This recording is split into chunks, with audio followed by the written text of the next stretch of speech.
মনে আছে এই সেদিন 150 বছরের পুরনো যে গোপালের আমি অঙ্গরাগ করেছিলাম?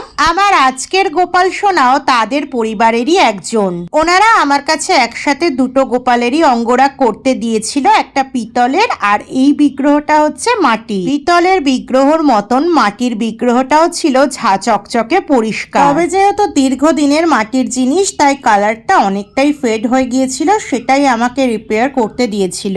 আমি গোপাল সোনার কোথাও কোনো চেঞ্জেস আনিনি, যেখানে যা কালার ছিল সেই হিসাবেই আমি কালার করার চেষ্টা করেছি। শুধুমাত্র কালার শেডিংটা একটু আপ ডাউন হয়েছে, যেটা হওয়াটাই স্বাভাবিক। আর চোখটা আমি তাদের পারমিশন নিয়েই আমার নিজের মতন করে এঁকেছি। আমি প্রতিটা বিগ্রহ অঙ্গরাগের সময় স্টেপ বাই স্টেপ ক্লায়েন্টের সাথে আলোচনা করেই কাজটা করি। ক্লায়েন্টের চাহিদা আর আমার আইডিয়া এই দুটোকে অ্যাড অন করে আমি পুরো কাজটা কমপ্লিট করি।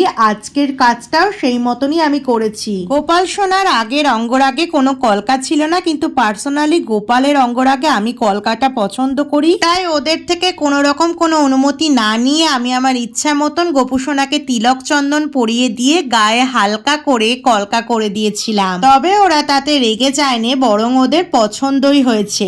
বাকিটা এবার তোমরা বলো কেমন হয়েছে।